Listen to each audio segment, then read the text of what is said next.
হরে Krishna, Radhe Radhe. GK BKM এর চ্যানেলে আপনাদের সবাইকে সুস্বাগতম। আমি বিবেক মল্লিক। আমি আজকেও আবার একটা নারীগোপালের সুন্দর লীলা কথা নিয়ে চলে এসেছি। আশা করছি আজকের লীলা কথাটিও আপনাদের খুব খুব খুব ভালো লাগবে।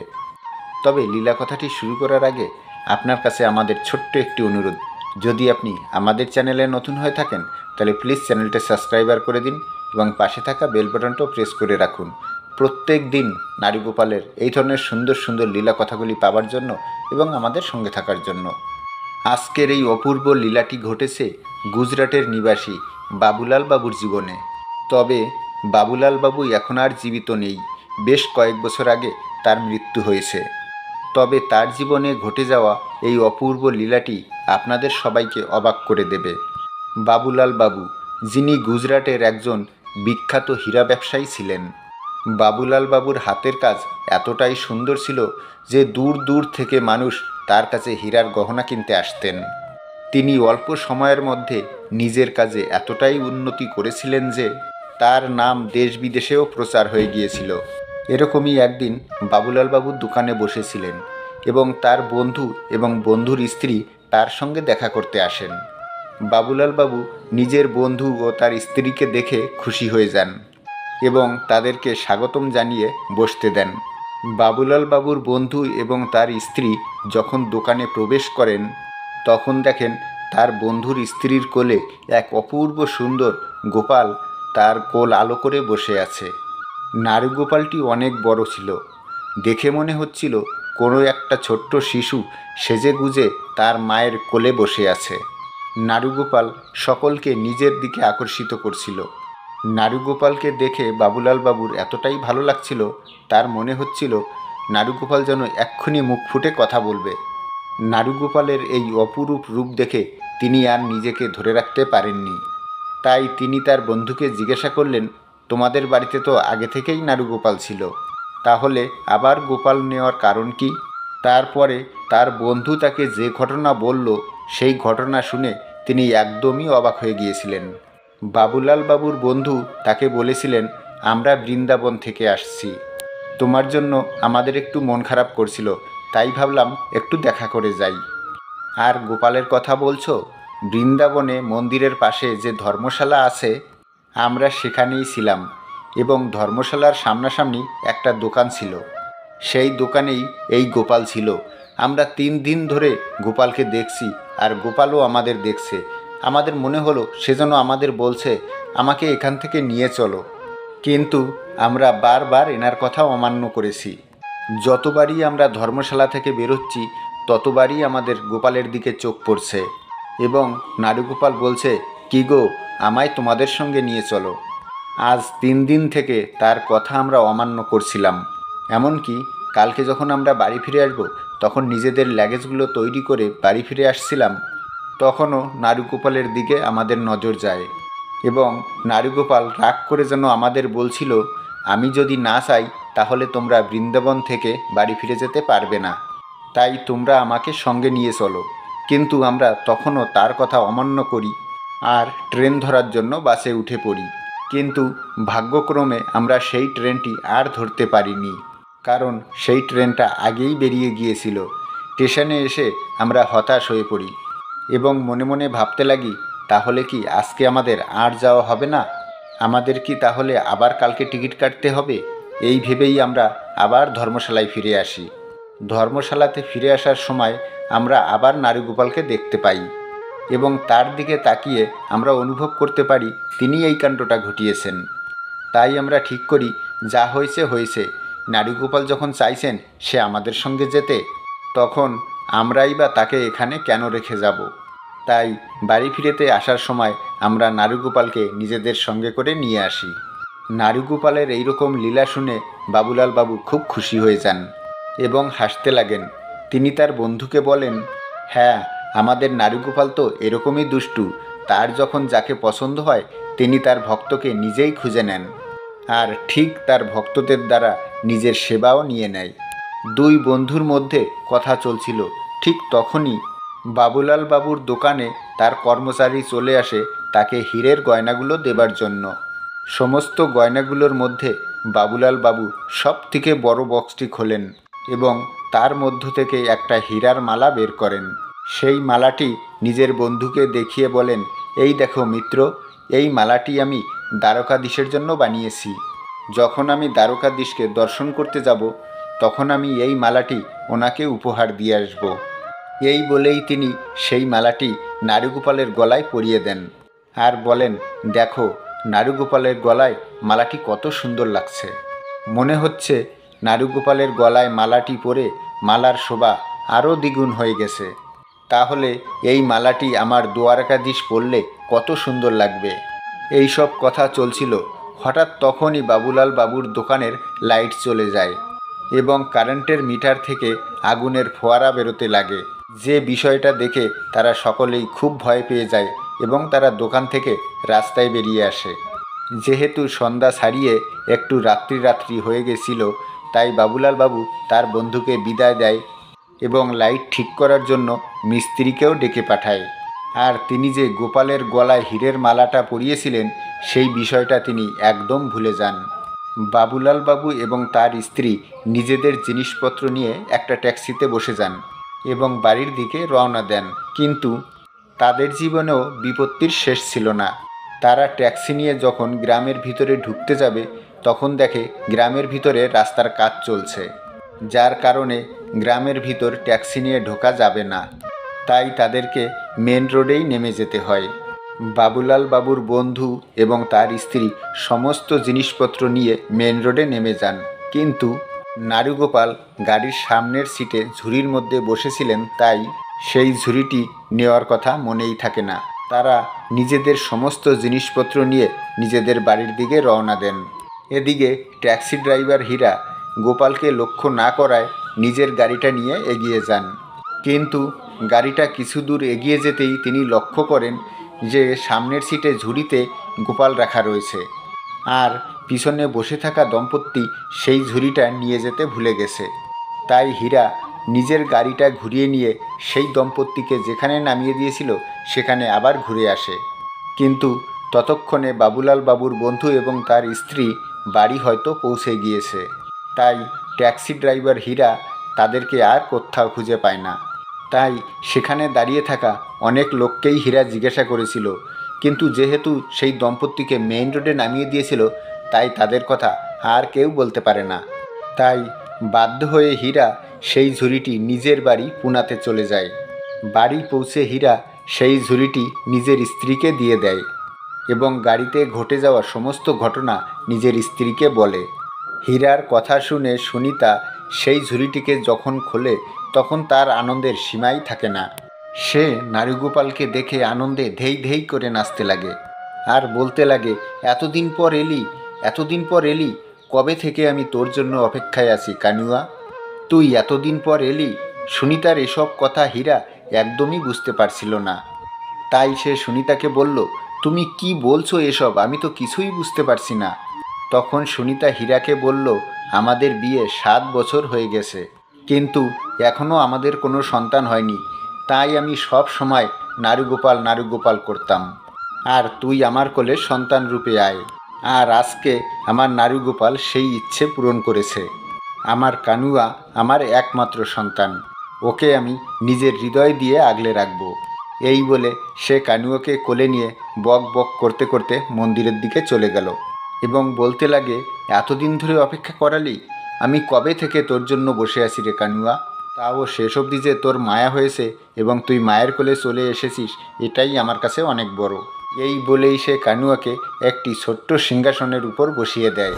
মনে হচ্ছিল তাদের বাড়িতে আগে থেকেই সব কিছু কানুয়ার জন্য তৈরি করা ছিল। কানুয়াকে মন্দিরে প্রতিষ্ঠা করে তার মা তার জন্য দুধ গরম করতে এবং খাবার বানাতে চলে যায়। রাতে কানুয়াকে খাবার খাইয়ে দুধ খাইয়ে তাকে শয়নে দেয়। আর এভাবে কানুয়ার সঙ্গে তাদের প্রত্যেকটা দিন সুন্দরভাবে কাটতে লাগে। অপরদিকে বাবুলাল বাবুর দোকানের লাইট ঠিক হওয়ার পরে তার মনে পড়ে যে দ্বারকাধীশের জন্য বানানো মালাটি তার বন্ধুর নারুগোপালের গলাতেই থেকে গেছে। তাই সে সঙ্গে সঙ্গে নিজের বন্ধুকে ফোন করে এবং তার বন্ধু তাকে জানায়, আর বলো না বন্ধু, নারুগোপাল এত চঞ্চল আমরা বাড়িতে আসার আগেই সেই গোপাল সমেত হীরের মালাটি চুরি হয়ে গেছে, আর এটা নিয়ে আমরা খুব চিন্তায় আছি। এই কথা শোনার পর বাবুলাল বাবুর মনে হয় হয়তো হীরার গয়না দেখে নারীগোপালকে কেউ চুরি করে নিয়েছে। তাই তার আর কিছু করার ছিল না। যদি আমরা পুলিশকে খবর দিই তাহলে তারাই বা কী করে কি করবে, কারণ গাড়ির নাম্বার কারোই জানা ছিল না। আর তাই তিনি তার মালার আশা ছেড়ে দেন। কিন্তু কিছুদিন পরেই বাবুলাল বাবুর জীবনে ঘটে আর এক অদ্ভুত ঘটনা। হীরার লেনদেনের জন্য তাকে পুনা আসতে হয় এবং তিনিও গুজরাট থেকে পুনার জন্য রওনা দেন। পুনা স্টেশনে নেমে তিনি ট্যাক্সি খুঁজতে লাগেন, আর ভাগ্যক্রমে তিনি হীরার ট্যাক্সিতেই উঠে বসেন।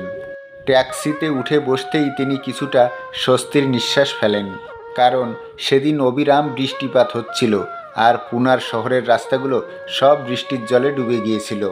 তিনি মনে মনে ভাবতেছিলেন কিভাবে আমি হোটেলে পৌঁছাবো, আর যেখানে তাদের হীরের লেনদেনের ব্যাপারে কথা হবে ভেবেছিল সেখানেও কোনো লোকজন নেই। তাই বাবুলাল বাবু আরও চিন্তিত হয়ে পড়েছিলেন, কারণ এই বৃষ্টির মধ্যে তিনি কিভাবে হোটেলে পৌঁছাবেন এই নিয়ে তার মাথায় অজস্র চিন্তা ঘুরতে লাগে। বিকেল গড়িয়ে সন্ধে হয়ে যায়, কিন্তু বৃষ্টি থামার কোনো লক্ষণই আর দেখতে পাচ্ছিলেন না। এদিকে তারা বৃষ্টির কারণে হোটেলেও যেতে পারছিলেন না। এদিকে হীরা ট্যাক্সি ড্রাইভার বাবুলাল বাবুকে বললেন, মহাশয়, আপনি যদি কিছু মনে না করেন তাহলে এই বৃষ্টির ভিতরে আপনি আমার বাড়িতে যেতে পারেন। আমাদের বাড়ি এই পাশেই।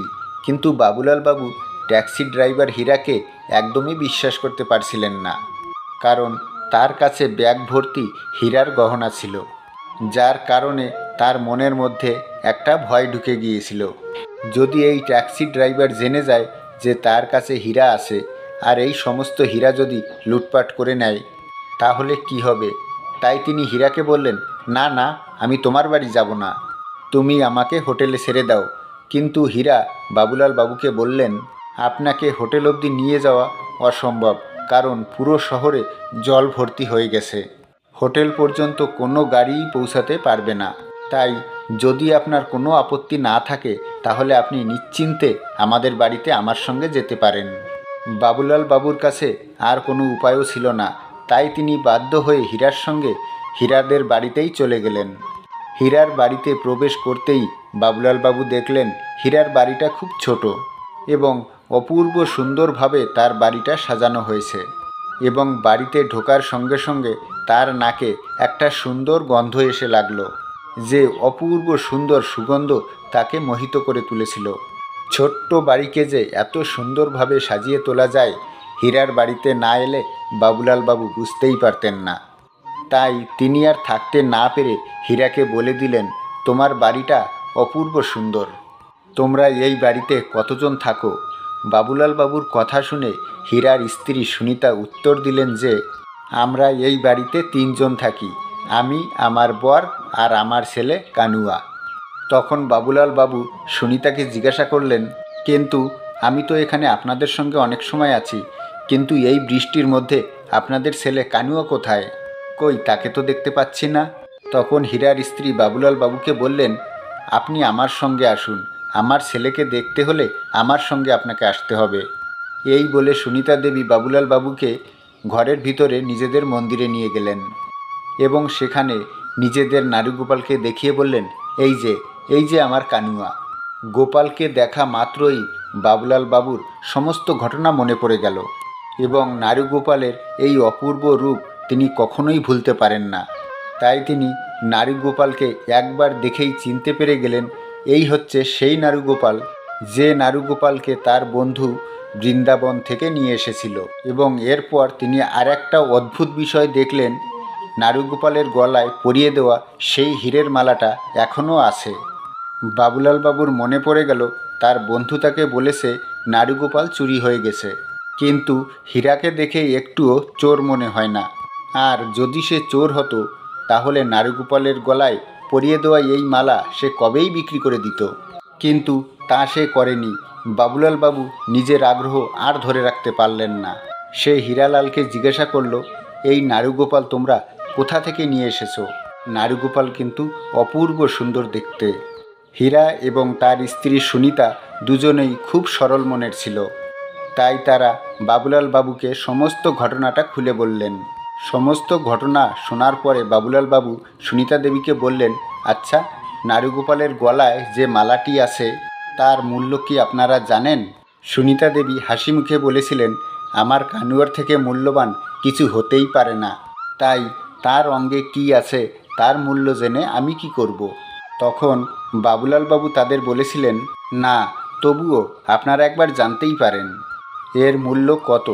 এখনকার দিনে এই মালাটির দাম 50,000 টাকা। তখনকার দিনে 50,000 টাকা মানে অনেক বড় ব্যাপার ছিল। এখনকার দিনের হীরার সঙ্গে তখনকার দিনের হীরার একটু তুলনা করুন, তাহলেই আপনারা বুঝতে পারবেন তখনকার দিনের 50,000 টাকার মূল্য কত। বাবুলাল বাবুর মুখে এত টাকার কথা শুনেও সুনিতা দেবী একটুও চমকাননি। তখন তিনি হাসি মুখে বলেছিলেন, আমার কানুয়া তো অমূল্য, এবং তার অঙ্গে যখন কোনো জিনিস উঠেছে তাহলে সেটাও নিশ্চয়ই তার কৃপাতে অমূল্যই হবে। সুনিতা দেবীর এই কথা শুনে বাবুলাল বাবু তাকে আর কিছুই বলেননি। সেদিন রাত্রে তারা খাওয়া দাওয়া করে ঘুমিয়ে যান। পরের দিন সকালে তারা দেখে বৃষ্টি কমে গিয়েছে। তাই বাবুলাল বাবু বাড়ি রওনা দেওয়ার জন্য তৈরি হন। হীরা বাবুলাল বাবুকে নিয়ে যখন স্টেশনে আসতে যাবে তখনই সুনিতা বলে উঠল, দেখো না, দেখো না, গোপালের মালাটা যেন কী করে ছিঁড়ে গিয়েছে, দেখো না। কাল অবধি তো সব কিছুই ঠিক ছিল, কিন্তু আজ কী করে যে কানুয়ার মালাটা ছিঁড়ে গেল সেটাই তো বুঝতে পারছি না। সুনিতার মুখে এই কথা শুনতেই হীরা এবং বাবুলাল বাবু দুজনেই মন্দিরের দিকে ছুটে গেলেন, এবং বাবুলাল বাবু মালাটি হাতে নিয়ে দেখলেন মালাটি নিজে নিজে খুলে যায়নি, এটা টেনে ছিঁড়ে দেওয়া হয়েছে। কিন্তু কে বা কিভাবে এই মালাটা টেনে ছিঁড়ে দিয়েছে সেটা তিনি তখন বুঝে উঠতে পারলেন না। একবার তিনি মনে মনে ভাবলেন, আমি হীরাকে বলি যে মালাটা আমি ঠিক করে দেব। এমনিতেও এই মালাটি আমি দ্বারকাধীশের জন্যই বানিয়েছিলাম, তা না হয় নারীগোপাল পড়ছে, ব্যাপার তো সেই একই হলো। কিন্তু আমি যদি আবার একথা বলি তাহলে হীরা ও সুনিতা মনে মনে হয়তো একথা ভাববে যে আমার নজর সেই মালার উপর পড়েছে, তাই আমার কিছু না বলাই ভালো। এই ভেবে তিনি চুপচাপ থেকে গেলেন, আর কিছুই বললেন না। তখনই হীরা তার স্ত্রীকে বলল, তুমি চিন্তা করো না, আমি এটা ঠিক করে দেব।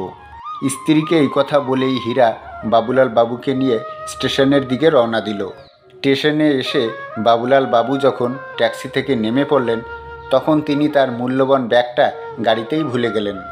আর নিজের জিনিসপত্র নিয়ে যেই তিনি হাঁটতে লেগেছেন তখন হীরা পিছন থেকে বাবুলাল বাবুকে আবার ডাকলেন, আর বাবুলাল বাবুকে বললেন, বাবুমশাই, আপনার একটা ব্যাগ আমার গাড়িতেই থেকে গেছে। বাবুলাল বাবু দেখলেন তার হীরা ভর্তি ব্যাগটাই গাড়ির মধ্যে থেকে গেছে।